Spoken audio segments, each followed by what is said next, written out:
Hey everybody, it's News Now, Ohio. Okay, so a buddy of mine, he's just an acquaintance. I mean, I can't really say he's a friend or nothing, but he lives over there at the house where their drugs, all the drugs are, and that. He lives in the back apartment over here. See if I can zoom it up or whatever. Now it's kind of dark, but he lives on the left side if you're looking at it from here in the back. Um, he rented that apartment. He did a bunch of work in that apartment and another one, and he woke up this morning to no utilities. His utilities are included in his rent. He wanted me to do a video for him, so he can get it out there that the landlord did it to him. He's kind of in a bad spot though because he unfortunately didn't get any rent receipts. He did the work. I mean, I know he did the work. I watched him, or I seen him in there doing it in both apartments. That's what he did the rent for.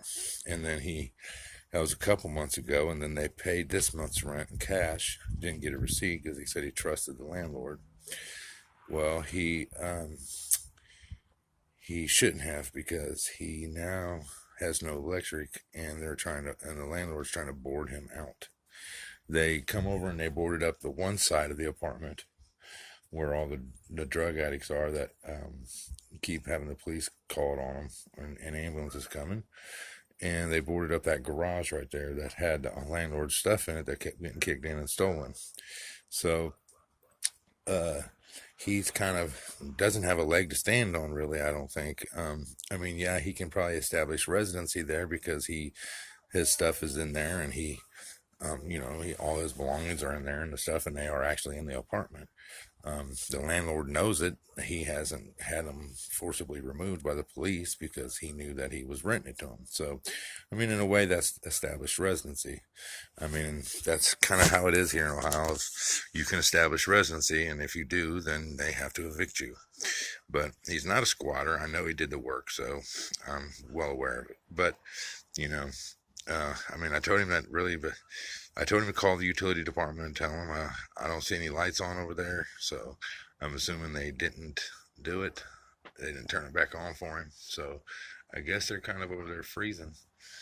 But they have no electric, and they're trying to board him and his wife out of the apartment. He said they have an eviction hearing because he called the landlord a couple days ago and told him that he's going to be trying to find a place to live because he can't afford the rent next month, so that him and his wife would just try to be out on the 1st or before. Well, instead of giving him the time that he needed, he just cut the utilities off this morning. I seen the utility department over here in the back. I didn't know what they were doing.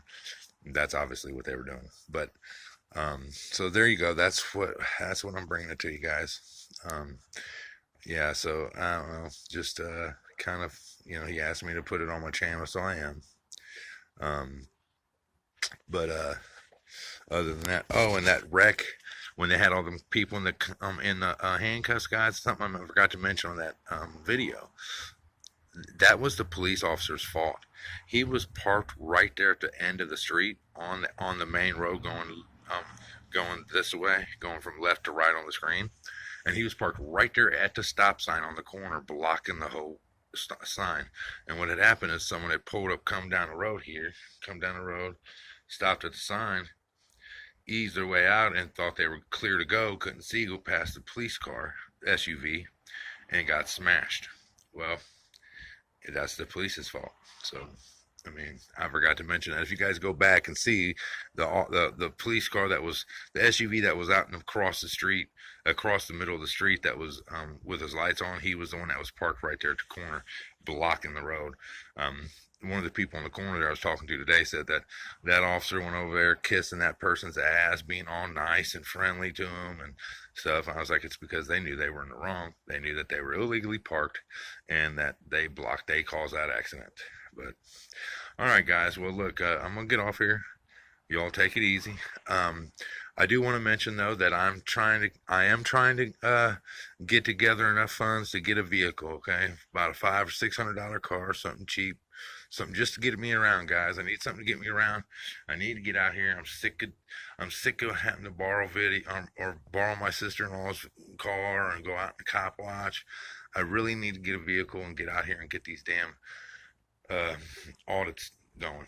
I got lots of audits I want to do, and things I've got planned. The only reason I can is because I don't have a vehicle right now. I just can't afford it right now. If anybody wants to help, that's fine. If not, that's fine. But if you do want to donate to the car fund, hook it up. Get News Now How out there, putting it on them. I'll put my PayPal link, and I'm gonna keep it saved up until I can get enough for a car, guys. I got one of my subscribers. His name's Mark Helton.